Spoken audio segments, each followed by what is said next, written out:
It's almost the start of the FACEiT London Major, and with another pick'em challenge to do, this year I'm aiming for the gold. Before we get into the analysis for the teams at this stage of the Major, there'll be a timestamp on screen for you to click if you just want to skip ahead and see the teams I've picked. Are we ready? Okay then. This stage of the Major will be following the Swiss format, with rounds 1 to 4 being done in a best of 1 style, and apparently this year we'll be seeing round 5, that being the teams with a record of 2 wins and 2 losses, being played a best of 3 format, which I don't believe has been done before, and if it is going to be a best of 3, that should be really interesting to watch. Another thing to keep an eye on before we get into the teams is that there's currently an event on right now, that being DreamHack Stockholm, and some of these teams that we're seeing in the groups are going to be taking part in that, so it might be worth keeping an eye on the performances for those teams there and adjusting your view and your picks based on that. But as we all know, results aren't always sequential, and whoever wins and loses in that DreamHack tournament could very easily change around for the London Major. This major is going to be the first CSGO major that I actually attend to, and I'm really excited for that, and I hope to see lots of great people, lots of great matches. Should be really exciting. I'm going to split my analysis into 2 teams that I believe could go 3-0 and 0-3, as well as the other teams that will and won't qualify. And as only one team can be picked for the 3 clean wins or 3 clean losses, I will choose the team I feel most likely to fit there. So let's get into the pick'ems. Astralis is arguably one of the best teams in the world right now, and rather surprising, and fortunate for people doing the pick'em challenge, they're in the challengers stage. Their performance has been really strong so far. They've come off from a really good performance at E-League Major this year, and recently in DreamHack Stockholm they've been looking quite strong. Well, they have only just recently lost to North this month. I don't have any hesitation in seeing that they'll get through this stage. They have already got a major under their belt, and they do look very strong, and I would think that most other teams in this tournament will be quite worried to face them. There is always the possibility of a team coming and upsetting. They could always get off to a shaky start, being Astralis, but I have enough confidence in Astralis that they will make it through and go through 3-0. Something tells me that there are going to be a lot of people who will see Big's recent performances and ranking on HLTV and put them through based on those merits alone. However, notice the key word I mentioned there was recent, as we haven't actually seen much team play from Big recently. They haven't played in the last month, I don't think. And while they have had good performances as they took on teams like Na'Vi and FaZe, I'm pretty sure they won both of them actually. But I just don't think that we've seen too much of them recently to be able to confidently put them through as a 3-0 at the minute. With the recent acquisition of Smooya as a player, I think it should be interesting to see how they'll get on in this tournament. And I think that Big are going to be capable of qualifying here, but it might be a bit of a slow start for them.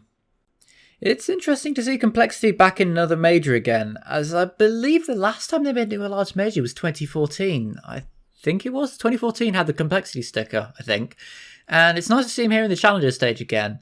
We've recently seen them qualify by playing against the likes of E United and Team Dignitas, and they are able to hold their own against these teams.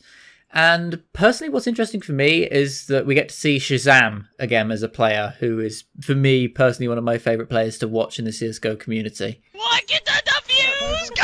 Go! They're both me! They're both me! Get it!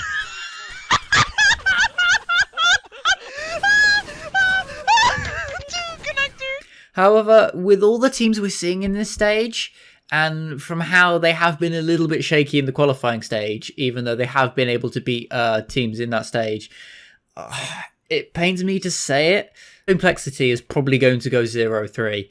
They might be able to take a map away from teams such as Spirit or Vega, some of the more weaker teams, but I think they're probably one of the most likely candidates to go out here without a win. Before we get into Gambit, I just want to say that I'm in no way, shape or form biased about this team, and there's no evidence that you can have to hold this against me. We've seen Gambit recently play a DreamHack early this month, and they have been going up against the likes of Mousesports and MIBR, and while they haven't managed to win those matches, we've seen them at previous events being able to pull off upsets and make good progress. They recently swapped out Fitch, I think it was, for Mia, and he's shown to be a really good asset to the team, actually being able to do a lot of work for them. But here's the problem for me. Due to the nature of this team, it's quite hard for me to know where to place them. And if I'm going with my gut feeling, I don't think the team is strong enough this time round to qualify. I'd like to be proved wrong on that, but I think we'll probably see them go 2-3. We'll be able to win a few maps, but in the later stages where they'll have the possibility of meeting up with teams such as North and Australis, I don't think they'll be able to beat them, and they'll probably go out 2-3. HellRaisers is a team that I classify as a dark horse, as people never really seem to expect too much out of them, but as a team, they've shown they're able to get good results in the past, as they've recently put up good fights against MIBR, managing to take it to 11-16 on Dust 2, and while they did struggle a bit in the Shanghai tournament and did lose out to VP, who have recently been reformed, they're not going to be a pushover team, and I think that any other team who faces them, it has a potential of going either way. The results are going to be highly dependent, I think, on how their star players perform, especially seeing in best of ones that players like Woxic or Issa are going to be able to pull out their A game, and if they do, then the team's going to really be able to play off of that. I honestly do see them making it through, and it'll probably be quite close, but that should make the match interesting. Team Liquid have shown very strong results this year. Starting off in 2018, I think they were a bit all over the place with their rosters. I think they lost one or two of their players. But after sorting out with former SK player Taco, they've shown ever more that they're capable as a team of bringing really strong results when it matters. And they've managed to take on teams like Na'Vi, Astralis, MIBR, and they've even shown they're able to win most of the time. And there's actually something nagging me about this team. I think that Team Liquid could be a bit like Cloud9 from the previous major, and we could see Team Liquid surprise everyone and actually go through to the finals. Going as so far as to win it? Who knows? But for this group stage, I'd be almost certain seeing them qualify. And not only that, but I'd actually put them as the second likeliest team to go 3-0. There's probably some debates on that. I know that North's been looking strong, even like HellRaisers Ninjas in Pyjamas could show up, but I think Team Liquid is consistent enough to go through 3-0. Well, after not seeing these guys in a while for a major, it's surprising to see that NIP are back, but they are looking to show that they are still a team that can perform. In all honesty, I'm rather surprised to see NIP here. I was expecting them to go the way the Godsent did after they kind of split from Fnatic and the Godsent just went downhill. I was expecting NIP to just have lost their magic and run out, but here they are, they've proved me wrong. NIP are still being able to take on teams like OpTic and Energy and made it to this stage. I think the team's almost legendary status at this point, with players like Get Right, and they even had Dennis, who used to play for Fnatic back in the day.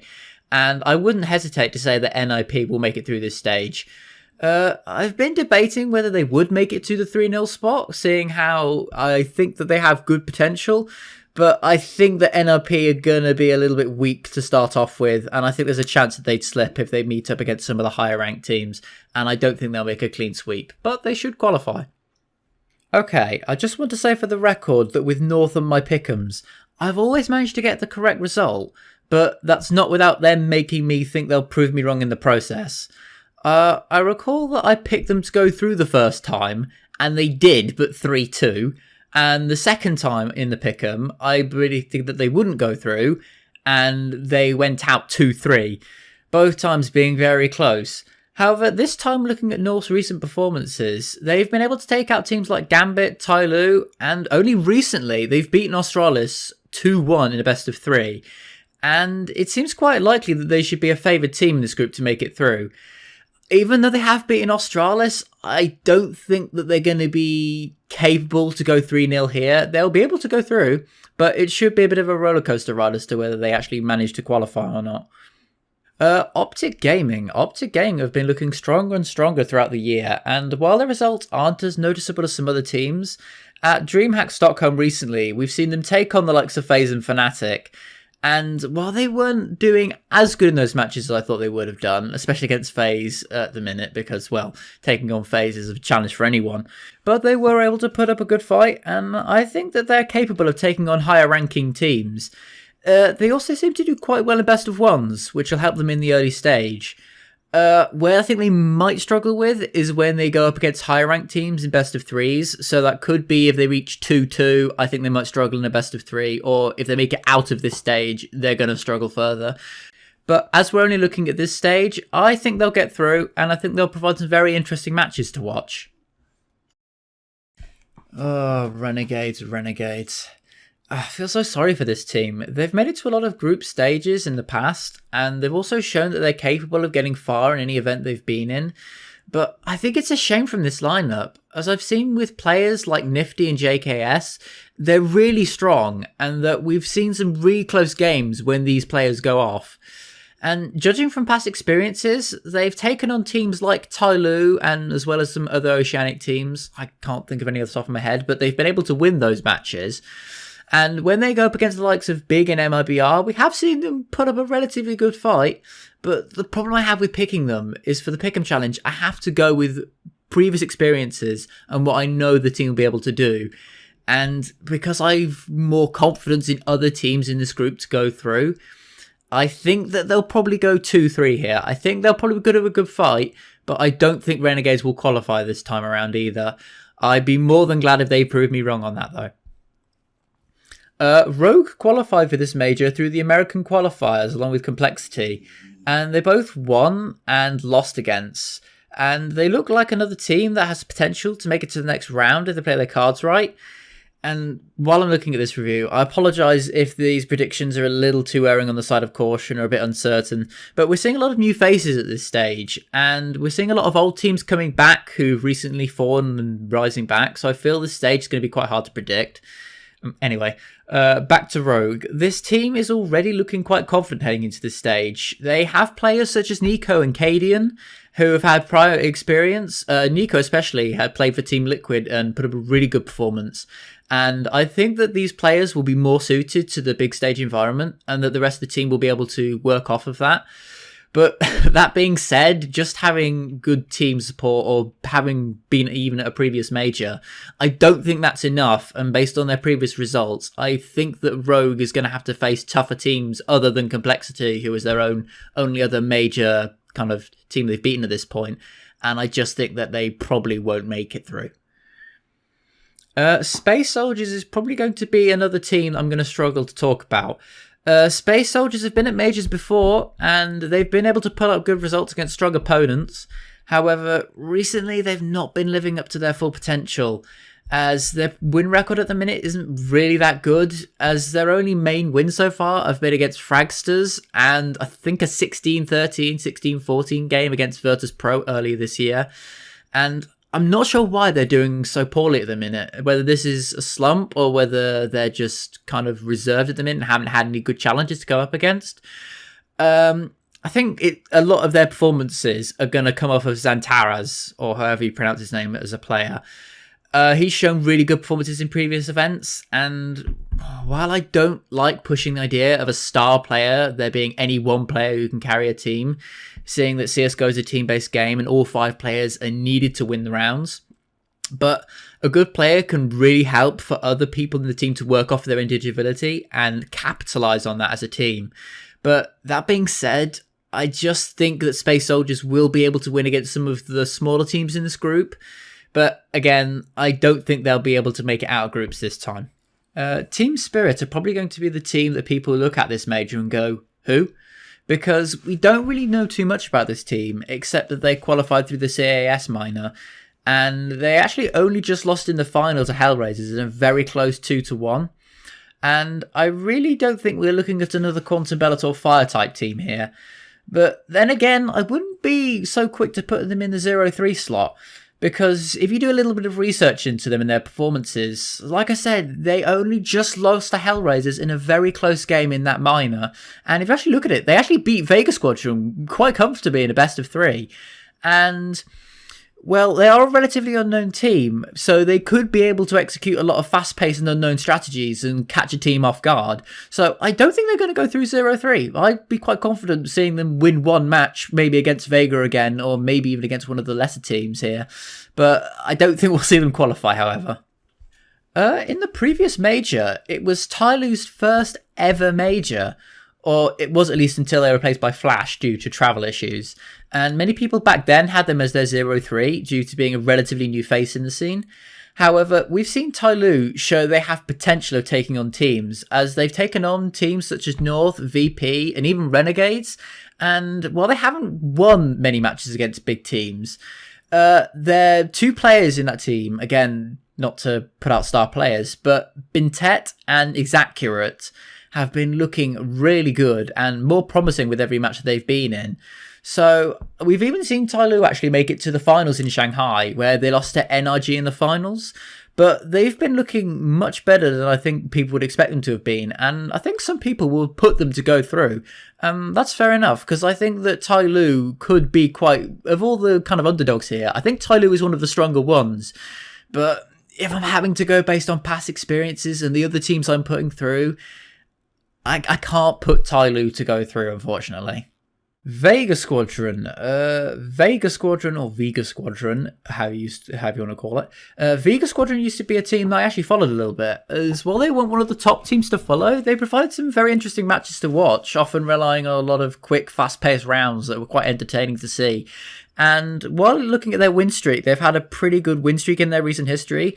This is only against very small teams who rank about 70 to 100, so I wouldn't actually rely on that. And if we look at, actually, we're looking at it, in 2018, they haven't managed to beat Team Spirit at all, who is another team that a lot of people think will go 0-3.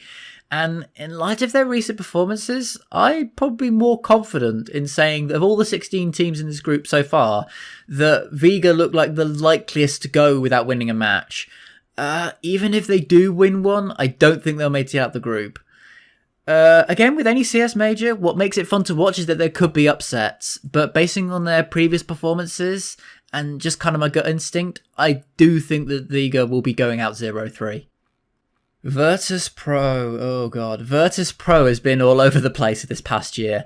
In fact, I thought we wouldn't see much of VP after the struggle they had in late 2017.